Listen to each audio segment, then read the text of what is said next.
오늘 설교 제목이 피라미드를 사랑한 사람들이라고 하니까 혹시 다단계에 빠진 사람들이라고 혹시 오해하실 것 같아서 이 피라미드 그림을 애굽에 있는 것을 보여드리겠습니다. 이렇게 웅장한 건축물들이 있는 거 여러분 실제로 가서 보신 분들도 계시죠? 이런 그 스핑크스와 피라미드로 대표되는 애굽의 고대 문명의 그 발상지로서 여러분 생각을 해보십시오. 지금부터 BC 2500년경이니까 지금부터 4500년 전입니다. 4500년 전에 이런 거대 문명이 발달했다는 사실이 정말 믿기지 않는데요. 정말 이집트 그러면 보물의 땅이다. 근데 이게 그 지역에만 알려진 게 아니라 멀리 중국에까지 이제 금자를 만들 때에 이 피라미드를 생각하면서 이 피라미드를 금자 모양으로, 그래서 금자 탑이다. 피라미드를 뭐라고요? 금자 탑이다. 그래서 금자탑 그러면 불멸에 더 이상 이런 일이 있을 수 없을 정도로 대단한 일을 쌓아 올린 것에 대해서 금자탑을 쌓았다, 이런 말이 생겼다고 하지 않습니까? 그러니까 여러분 지금 멀리 중국에까지 온 세계에 이 피라미드로 대표되는 애국 문명에 대해서 소문이 자자한 가운데 있었는데, 그 동네 옆에 있었던 우리 이스라엘 사람들 입장에서는 더 그 소식을 잘 알고 왕래하고 있었지 않았겠습니까? 더더군다나 지금 남유다가 BC 586년에 망했습니다. 근데 이 불멸의 피라미드는 2500년 BC 그때부터 지금 BC 586년에 이르기까지 든든하게 그 자리에 버티고 서 있는 그런 상황인데, BC 2세기에 어떤 시인이 그 당시 세계 7대 불가사의에 대해서 노래한 적이 있는데, 그 중에 6개는 다 없어지고 무슨 신전은 다 없어지고 끝까지 살아남아 있는, 지금까지도 살아남아 있는 이 피라미드를 그 당시 예루살렘에 있는 사람들도 흔히 듣고 있었을 터인데, 그러다 보니 그 애굽에 대한 동경심이라고 하는 것이 없잖아 있었을 것입니다. 왜냐하면 그 당시에 남유다는 망했습니다. 바벨론의 그 공인격을 받아서 예루살렘 성이 황폐케 되었습니다. 그래서 이 땅에서 과연 무슨 소망이 있는가? 이제 바벨론 총독이 다스리는 나라가 되는데, 그 총독마저도 암살을 당하고 이런 위험한 처지에서 과연 이곳에서 계속 산다는 것은 안전을 보장받을 수가 없다. 그곳에 있던 많은 사람들은 바벨론으로 잡혀가고, 이제 그곳에 남아있는 사람들의 거취 문제가 직접적으로 자신들의 선택의 기로에 이렇게 놓이게 되지 않았겠습니까? 그 중에 선택지 하나가 있다면 여러분 어디겠습니까? 피라미드, 애굽, 잘 살았 나라, 고대 문명의 발상지, 그곳에 가면 살 수 있지 않을까. 이곳은 망했거든요. 황폐하거든요. 여러분이 지금 어떤 처지에 어떤 상황에 있는지 모르겠습니다만은 한번 변화를 시도하고 싶다. 이곳은 정남이가 떨어진다. 이곳에서는 여러 가지 추억도 있지만 또 나쁜 기억들도 많다. 그리고 현재 눈앞에 있는 저런 암울한 모습들을 보면서 나는 한번 장소를 옮기고 싶다. 여러분 이런 생각이 들지 않나요? 혹시 그래서 이민까지 오신 건 아닌가요? 애국으로 이민을 가자. 이집티안 드림을 한번 실현해보자. 그런 마음으로 애국에 대한 동경심이 그들 가운데 왜 없었겠습니까? 애국으로 가는 것만이 오히려 살 길이다. 여기에 이렇게 누추하게 초라하게 있는 것은 시간 낭비다. 정리하자. 그래서 애국의 어떤 꿈을 꾸면서 그들은 떠나자. 거의 마음에 속내는 감추고 있었지만 이미 결심이 섰다. 이렇게 말해도 과언이 아닐 정도입니다. 오늘 그 현상을 오늘 본문 42장에서 이렇게 말하고 있습니다. 예레미야, 당신의 하나님께 기도해 주십시오. 여러분, 근사한 형식을 빌어서 기도 요청을 하고 있습니다. 종교적으로 문제가 전혀 없어 보이는 모습을 지금 기도 요청이라고 하는 종교적 행위를 통해서 잘 모범적으로 보이고 있다, 이렇게 말할 수도 있을 것입니다. 그 기도의 내용이 뭐냐면, 우리가 이렇게 많은 사람들 중에서 이제 남은 사람들은 소수가 이렇게 남아있는데, 이제 우리가 어떻게 해야 될지 모르겠다. 어디로 가야 될지 모르겠다. 우리가 뭘 해야 될지, 어디로 가야 될지 우리가 모르겠으니 하나님께 기도해서 하나님께서 알려주신다고 한다면 우리에게 이르시는 말씀대로 우리가 순종하겠습니다. 그런데 그것이 내 마음에 들든지 들지 않든지 관계없이 나는 순종하겠습니다. 왜냐하면 여호와를 순종하는 것이 우리에게 복이 되는 걸 알기 때문에. 여기까지. 여러분이 액자를 만들어서 집에 다 붙여놔도 될 만큼 훌륭한 말을 했습니다. 그렇죠? 기도 요청을 했습니다. 어떤 일을 결정하기 전에 하나님 뜻을 알고자 합니다. 어디로 가기 전에 갈 길을 보여주세요. 무슨 일을 하기 전에 뭘 해야 될지를 알려주세요. 얼마나 겸비한 태도입니까? 낙담하고 좌절하고 있는 상황에서 함부로 행동하지 않기 위해서 기도 요청하고 있는 그 아름다운 모습을 우리가 여기서 볼 수가 있지 않습니까? 우리는 소수입니다. 이제 그분께서 선택하고 결정하시는 대로 우리는 따라가겠습니다. 여러분, 인생의 복은 무엇입니까? 하나님 안에 거하는 것입니다. 하나님께 가까이 가는 것이 우리에게 복이 되는 줄 믿습니다. 그래서 인생은 하나님 없이는 살 수 없으니 하나님과 함께 하는 것이 가장 큰 복인 줄 알아 우리가 하나님을 찾습니다. 이렇게 얘기를 하는 거죠. 여러분, 자동차에 연료를 제대로 넣지 않으면 뭐 다른 물이나 이런 거 넣으면 가겠습니까? 우리는 본질적으로 하나님이라는 연료를 우리 안에 양식을 공급받아야 우리가 갈 수 있는 존재고 움직일 수 있는 존재고 바른 방향으로 갈 수 있고 우리가 바른 일을 행할 수 있는 자들입니다. 그것이 구원입니다. 그것이 복입니다. 내가 하나님께 순종하는 것, 그것이 내 인생의 복입니다. 이렇게 고백을 한 것이에요. 우리에게 뭐가 있다고요? 자유의지가 있습니다. 좋든지 싫든지 내 안에 선악의 기준이 있습니다. 그런데 내가 그거 내려놓겠습니다. 하나님이 옳다고 하시는 것이 선이고 내가 아무리 원해도 하나님이 아니라 그러면 악입니다. 좋든지 싫든지 내 안에 있는 전제를 다 내려놓고 하나님께서 결정하시는 대로 내가 따라가겠습니다.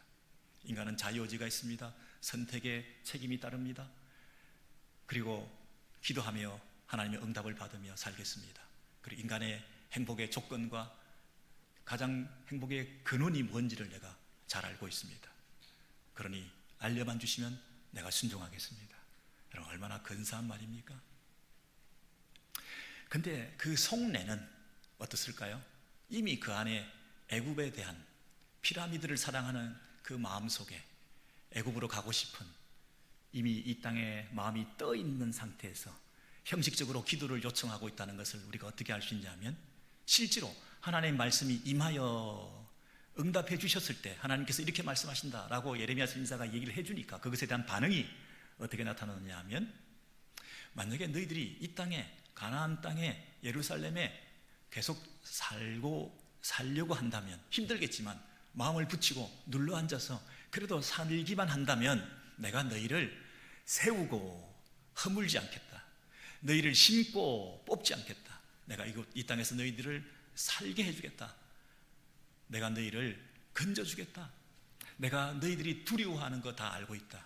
너희가 두려워하는 것이 세 가지가 있는데 첫째는 바벨론 왕을 두려워한다. 침략군들이 너를 압제했던 거 공포에 질려서 바벨론 왕 느부갓네살 왕 간 4살밖에 안 됐는데 너무 두려운 거 내가 안다. 그러니 이 왕들에 대한 두려움에 대해서 상처받고 찌들어 있는 그 마음을 내가 위로해주고 보호해주겠다. 또 너희들이 두려워하는 것은 칼이다. 두려워하는 칼, 이런 무기, 이런 것이 너희들로 하여금 마음에 외롭고 초조하고 불안하게 생명의 위협을 느끼는 것들, 그것이 주는 두려움에서부터 내가 벗어나게 해주겠다. 또 너희들이 두려워하는 것은 기근이다. 두려워하는 기근, 이거 양식 문제 아니냐. 식량이 없으면 얼마나 불안하겠냐. 그래서 너희들이 애굽으로 가고자 하는 것은 3가지 이유인데, 첫 번째, 그러나 만일 너희가 전쟁도 없고 나팔 소리도 없고 양식에 궁핍함도 없는 애굽으로 들어가기로 고집한다면 너희들이 애굽에 가려고 하는 이유가 뭐라고요? 첫 번째는, 근본적인 이유는 두려움이다. 근데 그 두려움의 실체를 분석해 보니까 전쟁에 대한 두려움이 있다. 두 번째는 식량에 대한 두려움이 있다. 먹고 사는 문제, 기본적인 복지와 의식주가 해결되지 않으면 내가 이 땅에서 어떻게 살겠냐? 그리고 나팔 소리에 대한 두려움이 있다. 와, 이 나팔 소리는 우리 이스라엘 백성들에게 행동 지침을 요구하는 건데, 예를 들면 우리 군대에 가신 분들은 아시겠습니다만 군대에서 기상 나팔 소리가 불린다. 와, 이거 자유가 제한되고 더 자고 싶지만 더 잘 수 없는, 일어나야만 되는 이런 행동의 제약을 받고 자유가 이 최소화되는, 그리고 단체 생활해야 되는, 나는 없어지는 이런 삶을 좀 청산하고 싶다. 나팔 소리 좀 안 났으면. 이스라엘 백성들 가운데 나팔 소리는 절기를 지키는 것을 말합니다. 그리고 출정하고 소집될 때 나팔 소리가 한 번 삑 울리면, 두 번 삑삑 울리면 다 그런 게 다 법칙이 정해져 있어가지고 우리는 거기에 긴장하면서 살아야 되는데, 어떤 데는 깜짝깜짝 놀라면서 두 다리 뻗고 잘 수도 없고, 나팔 소리 좀 안 들렸으면, 또 전쟁인가? 또 예배인가? 와, 제발 그거 좀 안 했으면 하는 그런 마음이 가득한 너희들의 그 심령을 잘 아는 상태에서 전쟁 없이, 나팔 소리 없이, 식량 걱정 없이 그렇게 살 수 있는 땅이 어디냐? 애굽이다. 애굽이다. 너희들이 그 가고 싶은 마음 내가 다 아는데, 그러나 만약에 이곳에 계속 있기로만 한다면 내가 너의 구원이 되어줄게. 내가 바벨론 왕을로부터 지켜줄게. 내가 너의 양식이 되어줄게. 내 안에 거하는 것, 나와 함께 있는 것, 그것이 복이라며. 하나님 밖에 있는 것은 복이 아니라면서 하나님 안에 진정한 보호가 있고 하나님이 너의 피난처라는 사실에 대해서 내가 가르쳐 줄게. 나와 함께 있으련? 여러분, 그렇게 말을 했음에도 불구하고 그들의 그 두려움을 없애기 위해서 더 안전지대를 향해서 발을 옮겨 진군했던 그들이 거한 곳이 어딜까요? 애굽 땅입니다. 여러분, 근사하게 기도 요청했지만 좋든지 싫든지 하나님께서 명령하시는 대로 순종하겠습니다 하는 말은 그냥 허언에 불과했고, 실제로 내 마음에 들지 않은 것을 명령하셨을 때 나는 그거 못합니다 라고 내가 원하는 대로 행동할 수밖에 없는 것이 인간이라는 거예요. 여러분 어떠신지요? 기도 요청도 할 줄 압니다. 그리고 근사한 말로 포장해서 이런 얘기도 할 줄도 압니다. 그러나 정작 하나님께서 말씀하실 때 그 말씀대로 순종할 수 있으신가요? 여러분은, 저와 여러분은 이미 애굽에 들어와 있는 거 아닌가요? 여러분, 진정한 피난처, 우리의 구원, 그것이 하나님 그분 안에 거하는 것이다. 여러분이 만약 가장 인생의 공고한 상태에 지금 있다든가 가장 최악의 문제 가운데 지금 가난의 상태에서, 관계의 어려움 속에서 지옥을 경험하는, 그리고 질병 가운데 신음하며 병상에 누워있는 상황에 있다 할지라도, 여러분, 우리가 거하는 곳이 바로 우리의 구원의 장소가 될 수 있다는 사실을 믿는 자들입니다. 우리는. 왜? 장소를 옮겨서 애굽으로 가야 구원이 있는 것이 아니라 하나님이 계시는 곳이 구원이기 때문에 그렇습니다. 여러분, 최악의 상황에 어느 장소에 있든지 여러분이 그곳에서 하나님의 함께 하심을 선포하실 때 여러분 안에 하늘의 기쁨이 넘치게 될 뿐 아니라 하나님께서 직접 만져주시는 그 구원의 손길을 경험하게 될 줄로 믿습니다. 이 구원을 체험하셔야 됩니다. 이 구원을 체험하지 못하고 다른 데 가야 되는데, 여기는 아닌데, 여기서 벗어나야 되는데, 피라미드를 사랑하는 사람들이 가지는 그 체후가 어떠한지 여러분 오늘 본문을 통해서 확인해 가게 되는데요, 이들은 나일강이 있고 피라미드가 있는 곳에 발을 디디면서 가게 되었습니다. 왜냐하면 그것은 풍요의 땅이니까요. 여러분, 이집트가 있어서 나일강이 있는 게 아니라 나일강이 있어서 이집트가 있는 거 아시죠? 여러분, 사막의 이 95%가 사람이 살 수 없는 불모지라고 하는데 한 3, 4%가 그 나일강이라고 하는 유역 근처에서 집을 짓고 사람들이 살아가면서 문명을 가꾸고, 그 나일강 유역을 중심으로 피라미드가 형성되어 있는 그 삶의 모습을 이 그림을 통해서 여러분 확인할 수 있을 것입니다. 홍해와 지중해의 있는 이 이집트라고 하는 나라의 젖줄이 되는 이 나일강이 묘하게도 남쪽에서 북쪽으로 흐르고 있다 하는 것이 희한하죠. 세계에서 제일 긴 강 4132m, 아마존이 더 길다, 미시시피가 더 길다, 양쯔강이 더 길다 서로 자로 재고 있지만 세계에서 제일 긴 강 중에 하나인 이 나일강을 중심으로 해서 저 유역에 발달한 고대 문명, 그런데 저기에 비가 오고 7, 8, 9, 10월 4개월 동안 범람하게 되는 시즌에는 아무것도 농사를 지을 수가 없어요.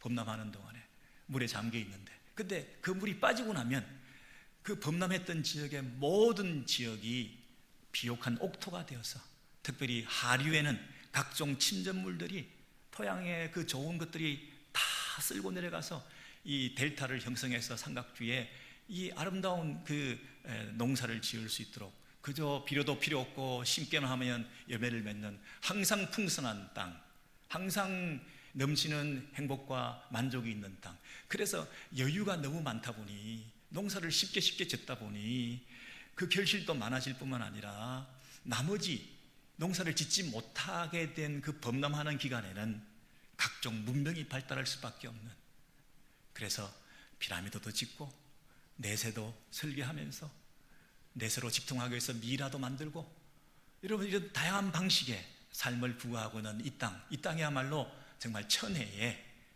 아름다운 문명 국가요, 행복의 나라가 아닐까. 그 피라미드를 사랑했던 사람들이 이 나일강 유역에서 함께 모여 살기 위해서, 이 나일강이라고 하는 것은 남쪽에서 북쪽으로 흐르는 희한한 강이기 때문에 그 위에 보시면 이집트가, 상 이집트가 어디에 있냐면 밑에 있다는 거죠. 나일강 하류가 저 위로 델타 쪽으로 올라가는 걸 보면 남쪽에서 북쪽으로 흐르는 땅이기 때문에 저 북쪽이 강의 하류가 되는 거죠. 그래서 거기가 하 이집트라고 명명하는 희한한 지도를 우리가 보고 있습니다. 근데 그 유역을 중심으로 이런 문명이 발달했는데, 오늘 성경에 등장하는 4가지 그 유역의 지명들이 있습니다. 그래서 저 위에 미스바에서, 예루살렘에서 이렇게 쭉 거쳐서 저기 동그라미를 쳐놓은 저 지역에 계속해서 이스라엘 백성들이 난민촌을 형성하며 그곳에서 생활을 유지하고 있었던 이 모습을 저 강 상류까지, 중류를 지나서 상류까지 지금 그 강 유역을 따라서 이 마을을 형성하면서 이스라엘 백성들이 살고 있는 그곳에, 이미 애굽에 들어와 있는 그곳에 하나님께서 찾아오십니다. 애굽 땅에 사는 44장입니다. 유다 사람 곧 믹돌과 다바네스와 놉과 바드로스에 사는 자에 대해 말씀이 임하니라. 여러분, 아까 어떤 말씀이 있었냐면, 네가 그 땅에 들어가면 다 죽는다. 네가 피해서 간 칼이 급히 따라가서 너를 칠 거다. 네가 두려워하는 그 식량 문제, 기근을 피해서 그 애굽으로 도망가면 오히려 그것이 풍요의 땅이 아니라 기근이 뒤따라가서 너희들이 굶어 죽을 거다. 이렇게 어떤 면에서는 겁을 주시면서 제발 들어가지 마라, 들어가면 안 된다, 이렇게 말씀하셨던 그 하나님께서 사실은 그곳에 굳이 고집을 피우고 들어간 자들에 대해서 무슨 책임이 있겠습니까? 무슨 다른 미련이 남아서 또 그들에게 애굽 땅까지 찾아가셔가지고 그들이 거하고 있는 그 텐트마다 천막촌마다 하나님의 종 선지자 예레미야가 따라다니면서 읍소하듯이 구애하듯이 뭐가 부족한 게 있다고 하나님께서 그들을 찾아 나서서 그 난민들에게, 하나님을 버리고 도망간 자들에게 다시 한번 또 말씀하시면서 너희가 예루살렘과 유다에 내린 내 재난을 보지 않았냐? 근데 어찌해서 이 애굽 땅에 와서도 너희 손으로 만든 것으로 내 노여움을 일으키냐? 나는 적어도 창조주 때 어떻게 나에 대한 섬김과 예배를 하지 않고 너희 손으로 만든 우상에다가 절을 하는 걸 볼 때 내가 얼마나 자존심이 상했냐, 얼마나 내가 마음의 상처가 되겠냐. 이건 진노, 노여움으로밖에 표현할 수밖에 없는 이런 역겨움을 내가 경험할 때 애굽 땅에서조차 어째 이 일을 계속할 수가 있냐? 너희들은 유다 땅에서 나의 재앙으로 말미암아 망하게 되는 그 현장을 목격한 당사자들 아니냐? 다른 사람들은 모르겠어. 그러나 너희들은 그 자리에 있었던 목격자들인데 어떻게 똑같은 일을 이 애굽 땅에 와서 되풀이하면서 이 재앙을 또 받으려고 하느냐? 이렇게 말씀하시는 거죠.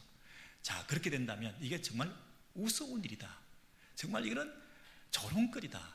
온 세계 여러 나라 가운데서 저런 놈들이 있나, 저런 머저리가 있나, 저런 어리석은 놈들이 있나, 저런 똑같은 실수를 되풀이할 수가 있냐. 아무리 인간들이 역사를 통해서 배우는 게 없다 그러지만 저렇게 돌아서서 또 저 일을 반복하고 있는 것을 보니 정말 미련한 놈들이다. 세계의 저주와 놀램과 조롱과 수치의 대상이 될 것이다. 온 세상에 가장 부끄러운 금메달 올림픽에 금메달을 준다면 바로 너희들이다. 예? 금메달 리스트가 바로 너희들이네. 이런 부끄러운 짓을 행한 이 너희들에 대해서 내가 예루살렘을 벌한 것 같이 애굽 땅에 사는 너희들도 내가 벌하겠다. 여러분, 애굽 땅에 들어가기 전에 들어가지 말라. 근데 들어와서 지금 각종 그 난민촌이 나일강 유역에서 퍼져 앉아서 이렇게 살아가고 있는 그들에게 하나님께서 뒤따라 찾아오셔가지고 또 마치 본인이 뭘 잘못한 것이냐, 제발 다시 생각해봐. 어떻게 똑같은 실수를 되풀이할 수 있니? 너희들 너무한 거 아니야?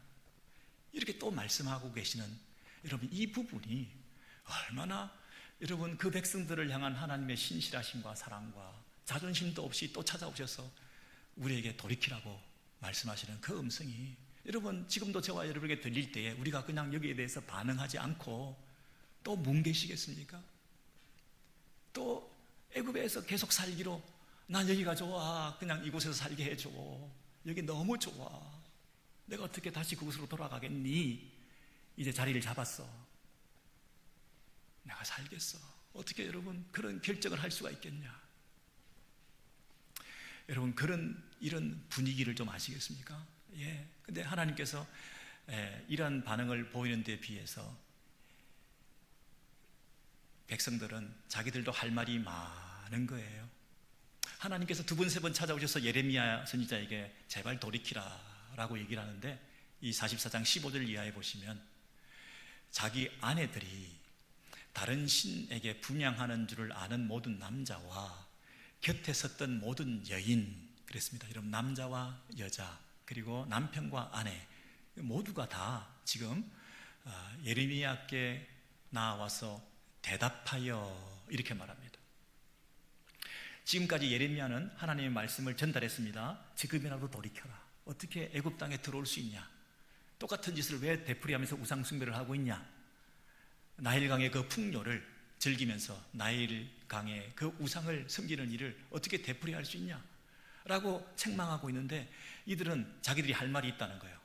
그게 뭐냐면, 남자가 공의하는 말이 뭐냐면, 자, 이제 선지자 양반 더 이상 우리한테 뭐라고 하지 마세요. 이래라 저래라 하지 마세요. 우리는 여기 충분히 안전지대에서 우리의 삶을 잘 살고 있으니, 우리는 이제 제대로 자리 잡았으니 제발 당신은 나한테 이래라 저래라 하지 마세요 라고 하는 그런 분위기로 반박해서 대답하여 이렇게 말합니다. 내가 선지자야, 네가 여호와의 이름으로 우리한테 자꾸 그거 하는 말에 대해서 우리가 이제는 안 듣겠다. 우리가 듣지 아니하고 이제 우리 입에서 낸 모든 말을 반드시 실행하여, 이제 우리가 하는 말, 이러면 산다, 이렇게 해야 산다, 우리가 이렇게 해서 들어왔던 결정이 잘 된 거다 라고 하는 우리의 이 확신에 찬 말들을 반드시 실행해서 이제 우리가 본래 하던 대로 좀 하게 내버려둬라. 자꾸 바꾸라, 변화를 시도해라, 달라져라, 이런 얘기 좀 하지 마라. 그냥 이대로 내버려둬라. 이렇게 말하면서 우리 선조가 그렇게 했었고, 그래서 우리는 우리 후손들도 그렇게 하는 게 당연하고, 우리 왕들이 그렇게 했었고, 그러니 우리 지도자들이 했으니까 우리 백성들은 말할 것도 없고, 그리고 예루살렘 거리에서 그렇게 했으니까 지금 애굽에서도 그렇게 하는 게 너무 당연하고, 시간과 장소를 떠나서 늘 하던 대로 관성적으로 습관적으로 우리가 늘 해왔던 일이기 때문에 이걸 갑자기 하지 말라고 하면 곤란하지. 우리가 제일 싫어하는 게 뭔지 아냐? 하던 걸 하지 말라고 하는 거야. 우리의 삶 가운데 변화를 주려고 하는 거 제일 싫어하는 거야. 그냥 하는 대로 내버려 두는 걸 우리가 제일 좋아. 이래라 저래라 바꾸라 그러는 거 내가 제일 싫어해. 그런데 그렇게 하는 이유가 뭐냐면 관성적으로 습관적으로 해야 될 뿐만 아니라 그 일을 통해서 좋은 결과를 가져왔는데 왜 굳이 그걸 하지 말라고 그래? 혹시 결과가 나쁘면 습관을 고칠 수도 있겠지. 그런데 이렇게 해오던 대로 살아왔더니 잘 살게 되는데, 보십시오.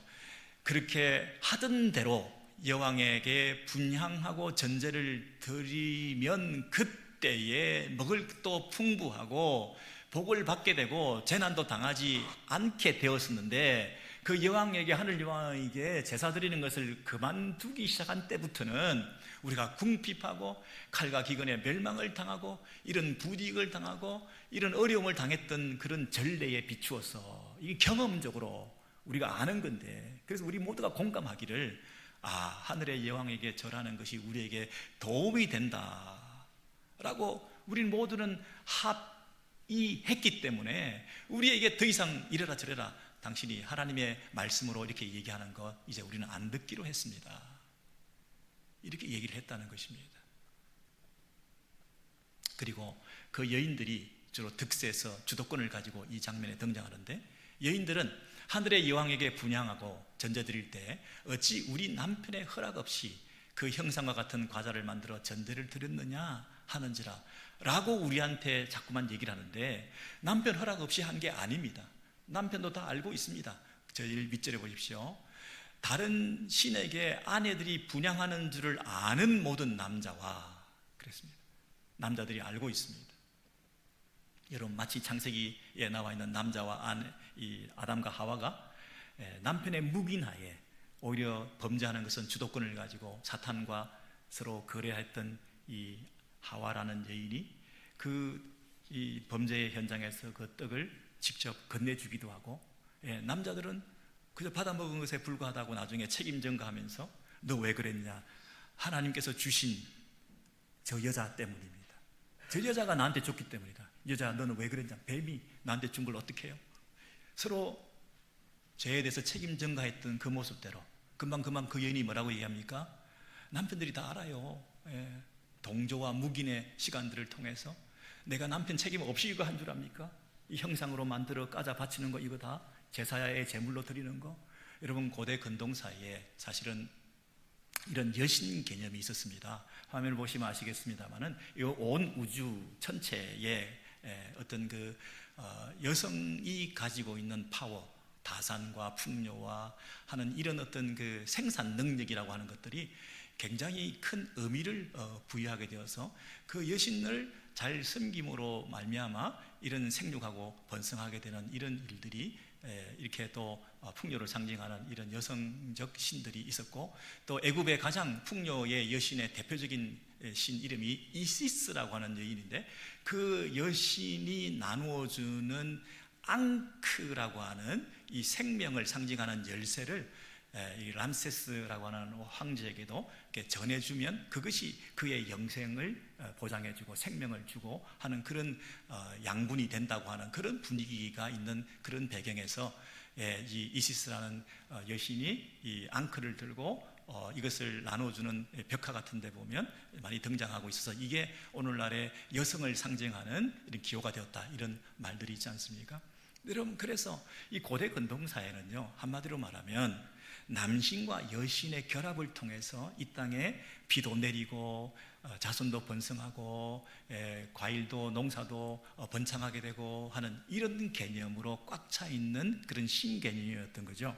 근데 이 페미니즘과 여신 개념이 결합하게 되니까 이 페미니스트들이 생각할 때 그동안 잠잠하게 있었는데, 남성에게 억눌려 있었는데, 남신 개념만 갖고 있었는데, 여신에 대한 이런 새로운 깨달음을 통해서 이 여신의 그 역할, 여자의 역할, 이런 것들이 교회 안에서 막 대두되면서 이 여인들이 갑자기 나서가지고 여신을 섬기고 하는 이런 것들이 난무하게 되었고, 근데 남성들은 가만히 있으면 복도 받고 풍요도 오고 잘 되기도 하고 하니까 묵인과 방조, 동조하면서 그렇게 함께 이제 남자와 여자와 남편과 아내가 같이 예레미야 선지자에게 뭐라고 얘기를 하냐면, 우리는 한 분 하나님, 유일한 하나님을 섬기기보다는 하나님을 야훼 남신으로 섬기고 여신 이시스를 애굽에서 우리가 결합시켜서 이 두 남신과 여신의 결합을 통해서 이 땅에 부어주는 그 풍요에 대해서 우리가 계속 제사를 드려보니까 이게 더 이펙티브하다는 것을 우리가 느꼈기 때문에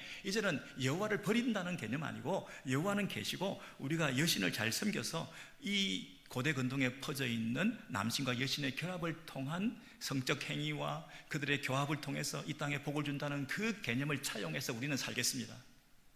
실제로 그렇게 했더니 잘 되는 걸 어떡합니까? 라고 항변하고 있는 그런 분위기가 아닌가 싶습니다. 여러분, 하나님이 계시고 하나님께서 남자와 여자를 만드셔서 남녀라고 하는 그 컨셉이 그 이후에 생겨서 이 남신 여신 개념도 그렇게 생기게 됐을 텐데, 이들은 어떻게 생각하냐면 하나님은 없고 처음부터 남신과 여신이 있었다고 생각을 하니, 이게 하나님께서 보실 때 얼마나 자존심이 상하시겠어요? 얼마나 이들을 그냥 내버려 두실 수가 없으시겠어요? 이들을 멸할 수밖에 없다. 애굽 땅에서 살아가고 있는 이 사람들이 하나님께서 보실 때는 재앙의 저주의 대상이 된 거죠.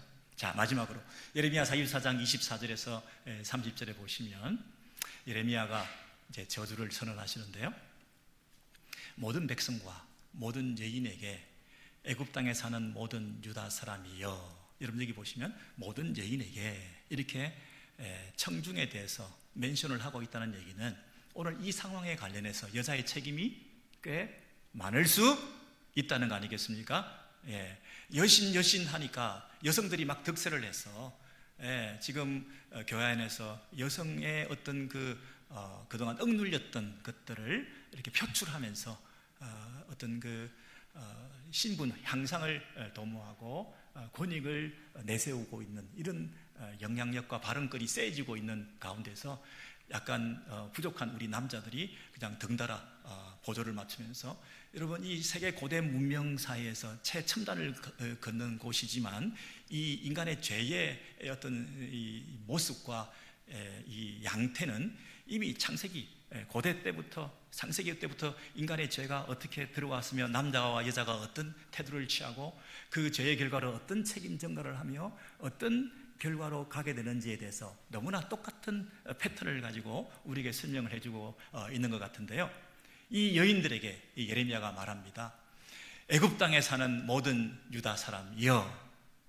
애굽 땅에 사는 모든 유다 사람이여, 이게 몇 번 나옵니까?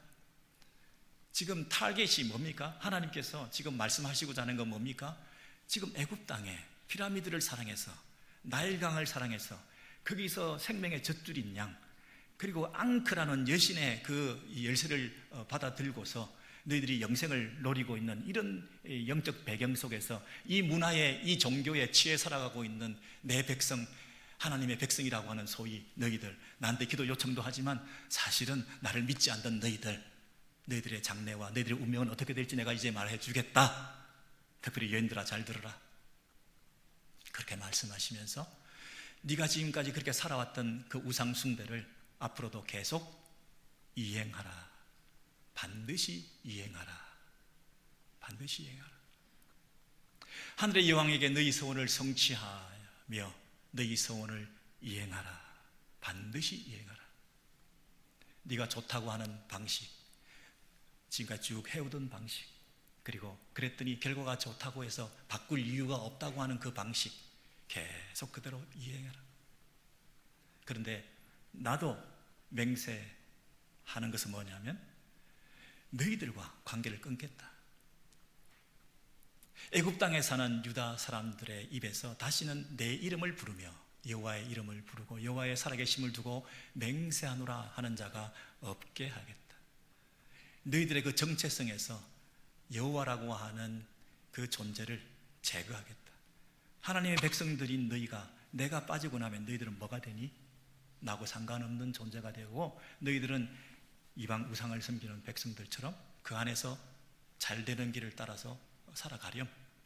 내가 반드시 그 일을 행하겠다. 어느 정도로요? 내가 깨어있겠다.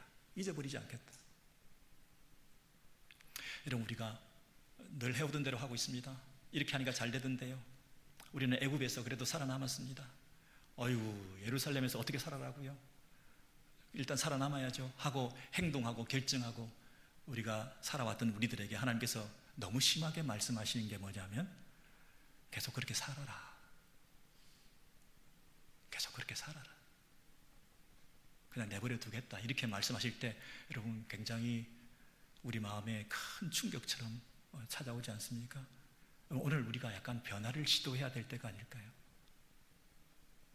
뭔가 새로운 출발을 해야 될 때가 아닐까요?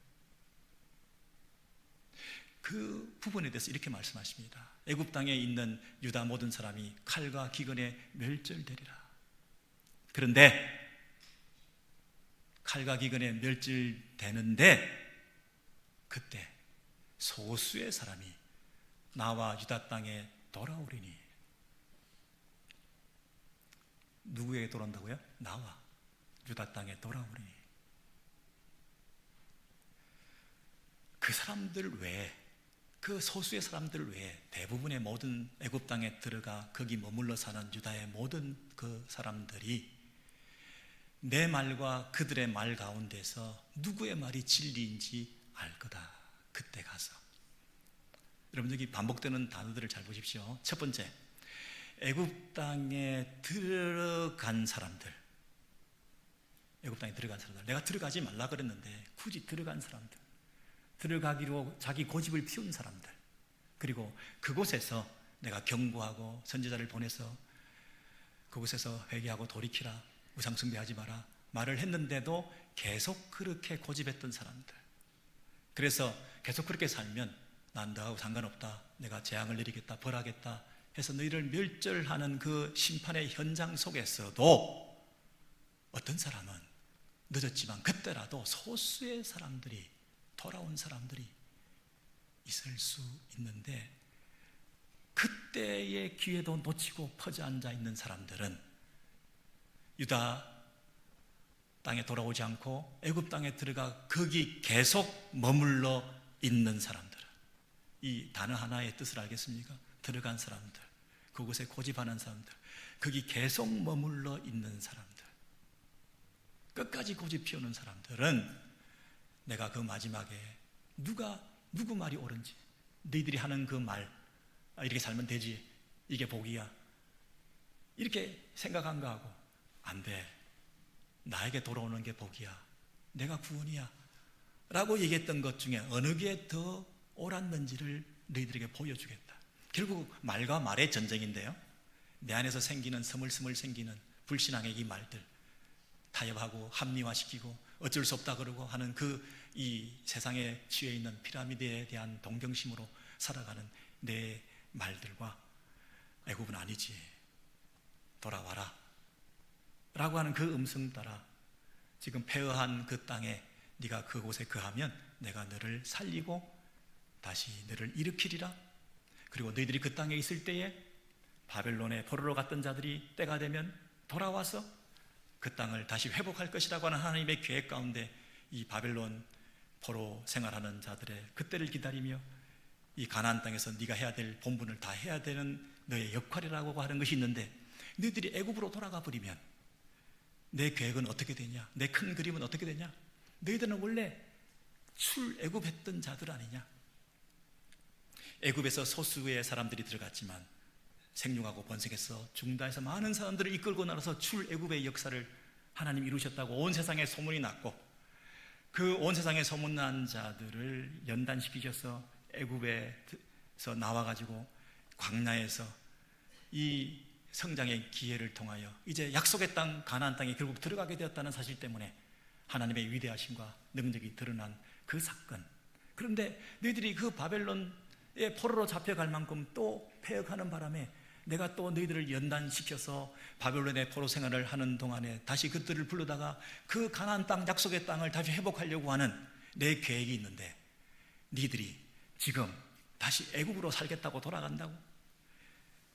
많은 수의 숫자가 있었는데 이제 소수가 되어서 너희들이 살아남으려고 애굽 땅에 들어간다고? 그런데 너희들이 애굽에 다시 들어간다는 얘기는 이제는 다시 새로운 출애굽은 없다. 너희들은 그 애굽에 들어가서 영원히 멸망할 것이다. 여러분, 첫 번째 출애굽 사건에 역전된 출애굽 사건은 없다. 첫 번째 출애굽은 하나님의 구원의 계획 가운데 하나님께서 끌어낸 것이지만, 너희들이 다시 그 애굽으로 들어가게 된다는 것은 불신앙의 소치요 시대착오적인 행위를 통해서 하나님의 구원 역사를 가로막는 일들을 행했기 때문에 하나님께서 하지 말라고 한 것에 대해서 너희들이 한 것에 대한 응당 책임을 지고 그 애굽에서 다시 나오는 법은 이제는 없다. 그렇게 말씀하신 거잖아요. 여러분, 실행된다. 반드시 이루어진다. 그랬습니다. 이 유다 사람들은 내 말이 실행될 거다. 하나님께서 하신 말씀대로 나는 살지 않겠습니다. 선지자가 하는 말대로 나는 살지 않겠습니다. 우리는 우리가 생각한 대로, 우리가 하는 말대로 반드시 실행할 것입니다. 그래서 나는 이 하늘의 여왕 섬기는 일을 계속하겠습니다. 그것이 쭉 해왔던 일이고, 그리고 결과도 좋으니까 계속 이렇게 살겠습니다. 그래서 나는 이것을 실행하겠습니다. 나는 순종하겠습니다. 나는 이 일을 실천하겠습니다. 여러분, 사람들이 어떤 일을 생각은 있지만 실행하고 반드시 실행하겠습니다, 이 얘기는 참 어려운 얘기거든요. 여러분 기억하십니까? 이 반드시 실행하겠다. 여기서 44장 24절 이하에 보시면 반드시, 죄송합니다, 앞으로 좀 넘겨주셔서 보시면, 네, 큰 무리가 예레미야께 대답하여 너가 여호와의 이름으로 하는 말을 우리가 듣지 않고 우리 입에서 낸 모든 말을 반드시 실행하여. 예. 여러분, 실행한다는 건 어려운 일입니다. 그냥 생각은 하지만 실천하기가 쉽지 않습니다. 근데 나는 반드시 이 일을 이루겠다. 계속해서 우상을 섬기겠다. 이렇게 얘기를 한다는 거죠. 여러분, 이게 무슨 말입니까? 우리가 예를 들어서 내 건강에 좋다, 뭐 정보를 들었는데 이것은 우리의 몸에 도움이 되는 일이다. 그럼 우리가 어떻게 하죠? 트라이 하게 되죠. 근데 효과가 있다. 늘 하던 대로 해서 내가 지금 잘 살고 있다. 내가 잠을 잘 못 잤는데 이렇게 하라고 누가 해서 한번 해보니까 결과가 좋더라. 그러면 앞으로 계속해서 자기 전에 계속 이것을 반드시 실행하게 될 거 아닙니까? 그런데 하나님께서 뭐라고 얘기하시냐면, 네가 지금 늘 하던 대로 관성적으로 하니까 효과도 있어서 계속 그걸 하겠다고 그러는데, 너 계속 그러다가는 몸 망가진다. 계속 그러다가는 부작용 생긴다. 내성 생긴다. 계속 그러다가는 너 중독된다. 일시적으로 반짝 잠깐 여왕에게, 하늘 여왕에게 절해가지고 네가 뭔가 이 착시 현상으로 인해서, 때로는 실제로 사탄적인 역사로 인해서 네 마음을 뺏어가지고 네가 잘된 것처럼, 성공한 것처럼, 병이 나은 것처럼, 네가 승리한 것처럼 이렇게 느끼게 될지 모르지만 계속 그 일을 반복하다가는 자기 전에 와인을 한 잔 먹으면 잠이 잘 온다 그래서 잘 잤는데 사실 이게 각성 효과 때문에 중간에 깬다. 그리고 이게 잠을 못 하면 자꾸 먹다 보면 이게 알코올 중독된다. 그런데 네가 그 일을 계속 지금 하고 반드시 실행하리라, 반드시 실행하리라 이렇게 얘기를 하면 내가 그걸 가만 보고 있어야 되냐? 절대 안 된다. 근본적인 문제를 해결해야지. 내가 구원이지, 내게 오는 게 복이지. 여왕에게 절해가지고 풍요의 신의 영향을 받아서 일시적으로 잘된 것을 내가 계속 보면서 잘한다 그래라 하고 지금 내가 할 수 있냐? 너 계속 그렇게 살아. 난 상관도 없어. 이제 반드시 너희들을 벌할 거야. 그래서 결과적으로 누구 말이 옳았는지, 그 거짓 정보가 옳았는지, 근본적인 문제 해결하는 것이 이렇게 사는 게 옳다고 하는 것이 이 말이 옳았는지 드러내 보여줄게. 지금 그 얘기 한 거잖아요. 여러분, 이 마지막에 쭉 보시면 그 얘기를 하시기 위해서 이렇게 말씀하시는 거죠. 제일 끝에 보십시오. 누가 진리인지 알 거라. 누구의 말이 옳은지. 그거 꼭 경험해봐야 알겠냐? 그렇게 말씀하시면서 제일 밑에 우리 같이 한번 읽으시겠습니다. 시작. 내가 유다 시드기야 왕을 바벨론 느부갓네살 왕에게 넘긴 것 같이 애굽 바로 호브라 왕을 그의 생명을 찾는 자의 손에 넘겨주리라. 여러분, 여기 왕 이름이 등장합니다. 여러 나라의 흥망성쇠를 누가 주장하고 계신다는 거죠? 니들이 지금 시드기야 왕을 믿었다가 그 시드기야 왕이 바벨론 왕에게 넘어가게 된 것, 그래서 너희들은 바벨론을 두려워해서 바벨론 왕을 피해서 애굽으로 지금 와서 애굽의 바라오가 너희들에게 생명과 안전을 보장해 준다고 생각하고 섬겼던 것, 그렇게 살고 있지만, 그러나 네가 안전지대라고 생각했던 그 왕의 통치가 오래가지 못하고 그의 생명을 찾는 자가 또 일어나서 그 왕을 죽이게 된다, 이렇게 말하고 있는 거죠. 여러분, 여기서 말하고자 하는 게 뭘까요? 첫 번째, 모든 인류 사이의 흥망성쇠는 하나님께서 지고 계시는 것이고, 구체적으로 왕의 이름을 다 열거하시면서 하나님께서 구체적으로 그 왕을 관여하신다고 하는 것을 말씀해 주실 뿐만 아니라, 그 왕들의 배후에서 일하시는 참 왕이 누구인가 하는 것을 우리에게 가르쳐 주시는 거죠. 누가 왕인가? 그런데 내가 참 왕인데 너희들이 그 참 왕의 백성이라고 하는 너희들이 한 행동 그지를 보면 나에 대해서 어떻게 했냐? 그냥 느부갓네살 왕이나 이 시드기야 왕이나 이렇게 왕들에게 항거하고 불순종한 것도 반역죄인데 반드시 죽게 되는 건데, 그들을 다 다스리고 통치하고 계시는 참 왕이신 그 하나님께서 백성 삼으신 그들이 하는 행동이 단순한 윤리적인 도덕적인 실수와 우연의 잘못이 아니라 대반역죄를 지은 거 아니냐. 내가 왕인데, 참 왕인데, 다른 왕들을 좌지우지할 만큼 진짜 왕은 난데 내 앞에 너희들이 하는 행동이 내가 업소하고 찾아가고 구애하고 제발 그러지 말라고 얘기한 내 목소리를 그렇게까지 매몰차게 거절하고, 오늘도 저와 여러분에게 찾아오시는 그 음성을 우리가 애써 밀어내면서 나는 내 방식대로 갈 겁니다. 일시적인 효과를 봤으니까 나 이거 고집할 겁니다. 내가 잘되고 병났고 내가 이 땅에서 성공하고 하는 게 중요하지, 그런 것도 없는데 하나님 섬기라고 그러는 게 나는 허황된 하나님의 억지에 불과하다고 생각하니 난 그렇게 못하겠습니다. 일단은 잘 돼야죠. 일단은 살아남아야죠. 일단 잠 좀 자야지. 여러분, 이런 마음이 뺏겨서 참 왕이신 그분의 통치와 다스림 앞에 거절하고 난 못합니다 라고 이렇게 자신 있게 과감하게 난 못합니다, 선지자 예레미야 말을 듣지 않겠습니다 라고 이렇게 얘기한 것은 대반역죄라는 거죠.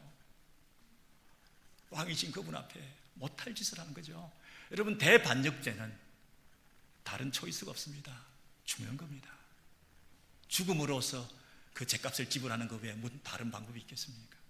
근데 우리 하나님은 어떤 분이냐면, 애굽에 가지 마라고 그랬는데도 들어간 사람들을 굳이 찾아가서 그 도시마다 다니며 피난민, 난민촌마다 다니면서 선지자를 보내고 또 얘기를 하고 어떻게 좀 안 되겠냐.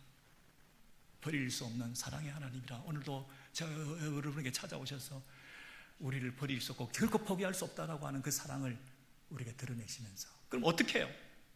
대반역죄인들을 죽이요, 처리해야 되는데 이 절절한 사랑이 또 애끓어가지고 이걸 어떻게 할 수 없으니 어떻게 해요? 하나님이 그분이 딱 나타나서 이걸 어떻게 해결해요? 할 수 없지. 하나님은 죽음이라는 게 없는 존재인데, 하나님의 아들이, 인간이 죽음이라고 하는 걸 경험할 수 있는 그분을 이 땅에 보내셔서 그 대반역죄를 다 끌어안으시고